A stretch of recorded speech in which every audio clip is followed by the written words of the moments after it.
its best friend's Valentine's Day today. Enjoy. Oh, Jesus. Chocolate roses. Heart chocolate. What is that? A locket with Sam's face in. Sam's sex mix. Boys to Men. I will make love to you. Let's Get It On by Marvin Gaye. My neck, my back. Yeah, there we go. There we go. That's more like it. Why have you stuck a shit picture of me on the front of it? What is that as well? Why have you got to pack lunch? Is this what Zara made me? So I get a full hamper full of shit with balloons on and you've got bread and butter. I had a really nice Valentine's myself, actually. Really romantic night in. Did you get any gifts? Any roses? Funny enough, someone actually sent me flowers. I know. Was it you? Was it actually you? Was it you? Oh, it's so disappointing. It was me all along, baby. Cue titles. Hello and welcome to Pete and Sam's Reality News with me, Sam. And me, Pete.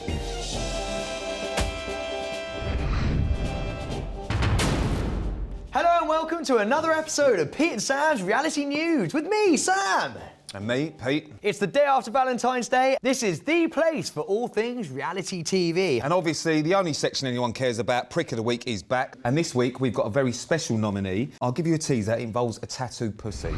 Mrs. Hinch's mum knew she was pregnant before she did. Yep. Influencer and cleaning sensation Mrs. Hinch has revealed that she didn't know she was pregnant until her mum spotted a clue on the gram. I wonder if it was that great big fuck-off bump she had. Well, Pete, if you didn't know, it's actually not just mums that have a sixth sense about this kind of thing. Pets can usually sense their human is pregnant. Hormonal changes during pregnancy can make you smell different. What the fuck is that? Sam's fact of the day. We can't just entertain, we have to educate as well. I mean, to be honest, we're not really entertaining, so I don't know why we're moving on to education as if we're going to do that as well. Hashtag edutainment. For fuck's Have you not been edutained? No. Lottery winner turned influencer might never return to Edinburgh. Yeah, Scottish influencer Jane Park has been working in Dubai and says that she might never return to her hometown, Edinburgh. She became the UK's youngest lottery winner after bagging £1 million on the lottery when she was 17. It was the first lottery ticket she'd ever bought. Fuck me. 17 years old, £1 million. Do you become an influencer? I mean, if you have got loads of money in the bank, why would you become an influencer? I don't know anyone that's really done that other than Jane and you. Happy Valentine's. I've always liked this little thing. Some ground rules. If either of us win the jackpot, we have to share it with one another. If I win the jackpot of £100,000, I will give it all to you, never to speak to me again.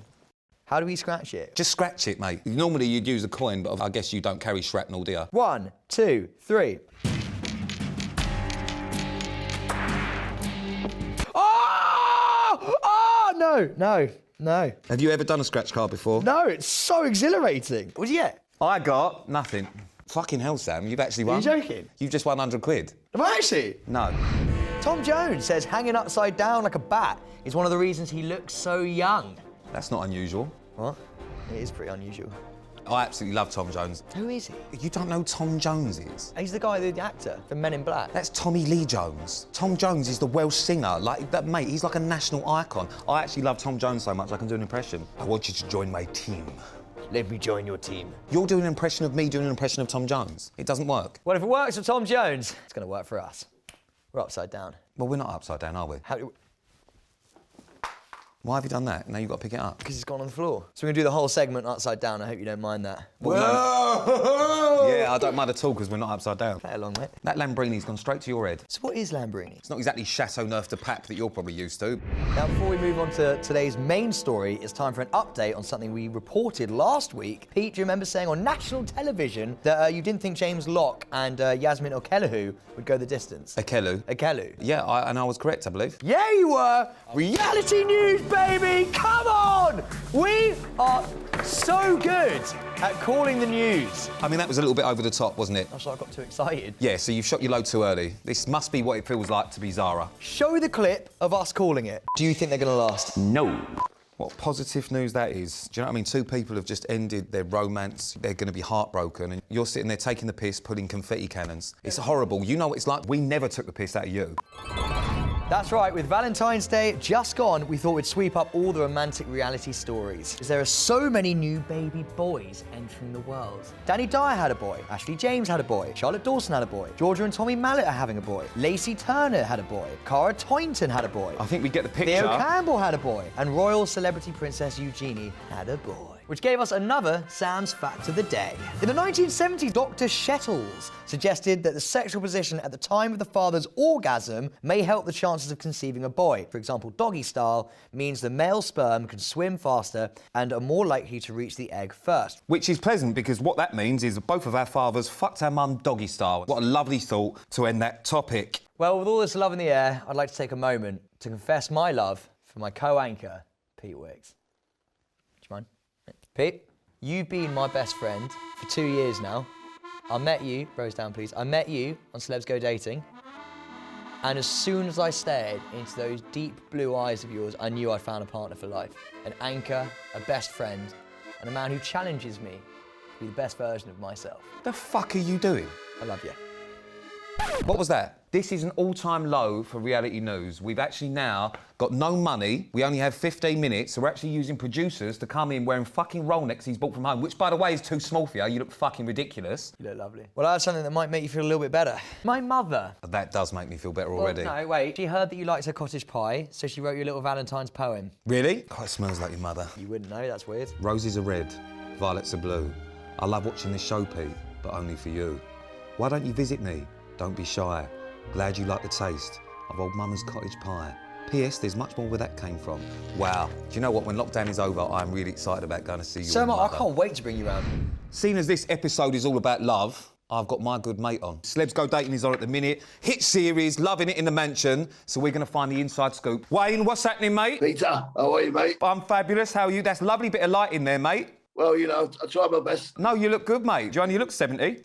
You've been enjoying Celebs Go Dating fame? To be honest, every single time I look at myself, I cringe because it's been so brutal to watch. And now I understand why my family are like, oh, Dad, I'm not sure I want to watch it. Hi, Wayne. Sam here. Why are you shouting at him? He's old, but he's not deaf. Sorry, Wayne. Now, we've heard from Anna Williamson that there might have been a little bit of love between the celebrities. Sophie's like, starts flirting around Tom, and Tom's obviously flirting around Sophie. And as the days progressed, there was sure a connection. It's all over the Duchess, you know. There's no one else for him. I'll let you see the finale because it's very interesting. Has watching yourself on TV in any way made you change the way you are now? It has, believe it or not, yes. I wish I could go back in there and redo it all again, to be honest. I just want to know, you've met me now. We've done a bit of face-to-face. Are you going to invite me to Ocean Beach? You know, I'm debating about it. Not that bad a geezer, to be honest. So, yes, you can come on my table, mate. Oh, yes, I'm on Wayne Lineker's table, mate. Come on. We're going to be going like this. Hey,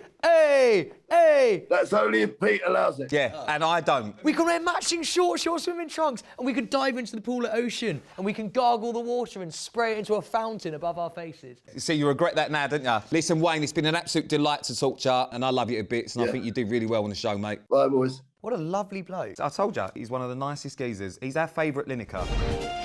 Prick of the week. Firstly, let's round up last week's Prick of the Week. It was between Sam Thompson, Ryanair and the Chris Whitty Troll. Last week's Prick of the Week, voted for by you at home, was the Chris Whitty Troll. That leads us on to this week's nominees for Prick of the Week. First up, it's Ukrainian influencer Elena Ivanikaya. She posted this startling photo of her cat, which she tattooed. So this genuinely really upset me. I hate any kind of animal abuse. Why would you tattoo a cat? And the tattoo's crap. Next up, we have got the journalist this week who wrote a horrendous article about our new mate, Mr. Wayne Lineker. We love Wayne. A lot of people, a lot of celebs have supported Wayne. Lastly, the third nominee for this week's Prick of the Week. Can you guess who it is? Me? It's not you. I'm actually putting myself in. Well, it's about bloody time. I gave you a Valentine's hamper, you didn't give me anything back, you mugged off my sandwich, you mugged off my girlfriend, you try and bang my mum. I mean, all of those things are correct, but that's not why I'm in Prick of the Week. This week, I've become utterly obsessed with Married at First Sight Australia. Great series. I've watched 28 hours worth in 5 days. They're the 3 nominees for Pricks of the Week, and you can vote for them straight after this show on the PS Reality News Instagram. And just before we finish the show, I have one last gesture for you, Pete. Do you mind dimming the lights, please? Yeah, mixtape in, track number 5. What the fuck is happening? Don't worry, put the candles on, relax, enjoy the ride. Pete, get the strawberries, coated in chocolate. Now, there's been a lot of talk about romance and energies and doggy styles and missionaries. Pop it in your mouth, Pete. But what I'm here to tell you is, you're never alone. You got us, keep showing, and we've got you. It's time now to get your rock on. What? Have you actually got a rock on?